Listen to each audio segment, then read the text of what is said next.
Everyone. I'm so excited to be here with you. My name is Dr. Elisa McLean, your interim superintendent here in Thomasville City Schools.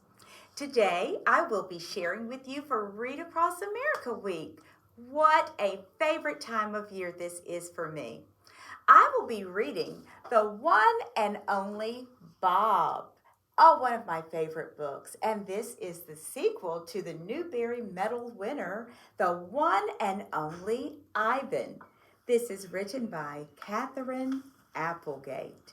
What a joy it is to read with you. And I'm going to pick up on page 27. I hope you enjoy this as much as I will. Let's all put our listening ears on as I begin to read. I found a small hollow at the base of a fallen tree, poked my nose in and got a swat and hissed from the grouchy raccoon. Kept going, waddling, whispering. Lights ahead, new stranger smells.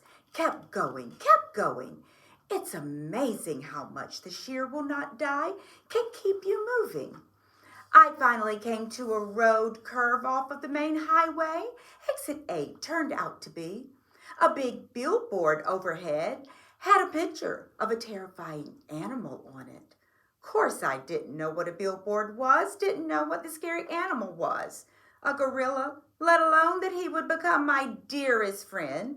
But something told me to follow off the rail.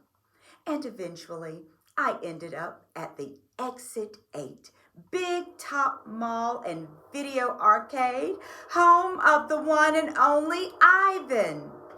I made it to the mall, slept in dirty hay by some garage bins. The next night, I found that hole in Ivan's cage, stole his banana, slept on his belly, and the rest, as they say, is history. For 2 years, I lived at that seedy old place that was part mall, part circus, and all crummy. But that was nothing compared to Ivan. He spent 27 lousy years there. And our dear friend Stella, an old circus elephant, was stuck there for most of her life too. When Stella passed away, it nearly broke Ivan's heart. I tried like crazy to get him through those dark days, but what really saved him, I think, was Ruby, our baby elephant friend. Remember, before Stella died, Ivan promised her he'd get Ruby. They'd also want to make sure out of that awful place. And to my amazement, he actually pulled it off. Ivan and Ruby and a bunch of our other old pals ended up going to different other places, zoos and sanctuaries that knew how to take care of them. They're with others of their own kind, and they're loved and well cared for. It's been over a year now since we've all moved, and they seemed so much happier. Me, I looked out. My girl Julia, whose dad had worked at the mall, decided her family needed a dog. Whose, I'd argue, 2 square meals, my own bed, and all the belly rubs I could beg for. What dog in his right mind would say no to that? The best part is, we don't live far from Ivan and Ruby. I get to see them all the time. I'm glad they're nearby, and I'm thrilled they've settled in so well. And I'm excited. Really, it's an old solution, but it's not a perfect one. The way I understand things, it's like this. We live on a lonely ball called Earth, and humans have basically been throwing it against the wall for so long that the poor old ball is falling apart. It's like me with a tennis ball chewing away until it's nothing but pieces of a slimy old rubber that tastes, well, like slimy old rubber. And that means there aren't many places left for wild animals. Seems like they're good zoos and bad zoos, and good sanctuaries and bad sanctuaries, just like they're good dog families and bad dog families. The good places are trying to keep wild species healthy and safe. They don't want endangered animals to go away forever. They also don't want Earth to turn into a slimy, dilapidated tennis ball. Although honestly, slimy old rubber doesn't taste half bad. You should try it sometime. The thing is, I would give anything to see my dear pal Ivan deep in the jungles of Africa where he was born, or to see Ruby running across the savannah with a herd of elephants, her big old ears flapping in the winds. I'd give up a mile-high pile of bacon cheeseburgers to see that happen. I really would. But it ain't happening. I get that. So do they. So when you're an animal, it helps to be a realist. So I'll move on to chapter 2. Well, let's see what's in this beautiful chapter 2. This is a dream. This morning I wake up to my cozy bed, way too early for Julia to make me breakfast.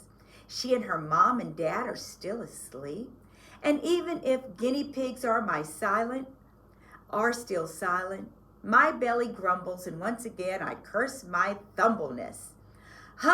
Humans are one big design flaw. The inferior noses, the inscrutable humdrum rums, and don't get me started on their ahem odor. But the opposable thumb idea, yeah, that was a nice upgrade. The cans I could open, the doorknobs I could conquer. Anyways, I feel worried off. Worry's a taste of time, and it doesn't fit with my gaiag, but sometimes I can't seem to get help myself. Before I woke up, I'd be dreaming about Ivan and Ruby and Stella. It wasn't a nice dream, a fun and run toe twitcher. Nope, this one was a nightmare, a bad one. We were swimming, all 4 of us, in a big raging river. For some reason, I was in the lead, and I kept looking back, telling them I was going to save them. Me? Save them? 2 elephants and a gorilla? As I paddled like mad, their voices faded. I looked behind me, and they vanished. Take a look at that picture, me in the water. And I heard it. I fainted, barked, I woke up, and then as I always do, I did it all over again. That shake, trying to toss off the stench of a nightmare that clung to me like shampoo after a bath. I told myself to chill, get a grip, stop worrying about nothing. And yet, primitive part of my brain, the wolf in me, maybe it's on edge. A lot can go wrong in the moment left to chance the blink of an eye, the bounce of a bone. There are many ways a world can fail you. The smell of a storm. By the time everyone else wakes up, I've calmed down. The wind outside sure has it. It's an early fall Saturday, gusty with scraps of sun. Clouds bouncing off each other like bunnies in a basket. Messages on the wind pouring in from everywhere, from dogs making their daily rounds, from feral cats, from anxious raccoons. Basically, everybody's asking the same thing. What is the deal with that weather today? I already know. Weather Channel was on last night with a screen full of a big white cotton candy looking swirls. Julia's dad. George has already taped up several windows. Sarah, her mom, has packed an emergency bag in case we have to evacuate. Another hurricane is on the way, third this season, not as big as the last couple, but slow moving in. I've seen the routine, know the ropes. Once breakfast is done, I sit on the couch in living room waiting impatiently for Julia to come home so she can take me out on our daily stroll. She has a dog walking service and she's out walking other dogs. Imagine that. I get my own private walk though. She's my own private girl. I can practically taste the storm coming in though. The open window, the back of my throat tingling, the metallic edge of a frizzy energy. But it's more than that. It's as if the air is up to no good, sneaking up on the world and looking for trouble. On my poetry stink. Of course, not everybody can smell what I smell in my nose, a zillion times more powerful than are humans. Dogs are experts at odor, you know. Students of stench. We analyze the air the way humans read poetry, searching for invisible truths. And we don't just smell the good and the bad stuff that people notice with their subsidized snoozes. The unusual suspects, popcorn and lilacs, and freshly sharpened pencils, diapers and Brussels sprouts and freaked out skunks. No, our noses get it all, the whole shimmery double a rainbow in April. Humans, and they're lucky to get a cloudy day in November. We get that molecular of a roast beef dancing on the wind, 50 miles from the tidy kitchen, and it just slid out of the oven. We get the cherry lollipops under the back seat of the Honda, 16 cars on the highway at a rush hour. We get the humans can't even dream of getting. We get the ones who find the miracle earthquake, baby cuddled in a crib under tons of rubble.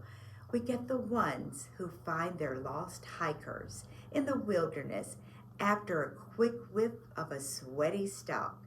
We can even tell when someone's sick. We can tell with the smell of a seizure and cancer and a migraine headache. Try to get a ting in your guinea pig to do that. We smell feelings too, sad as a sharp scent with an undertone of sweetness. Sad smells like being lost in a winter forest as the sun goes down. Yes, happy is the best, but there's a touch of wistful around the edges. Happy smells like bacon ice cream served up in an expensive leather shoe. You're going to love every minute of it, you know. It won't last forever. Well, that's my reading this year for Dr. Seuss's week. I hope you enjoy and have a fantastic Read Across America week. Goodbye.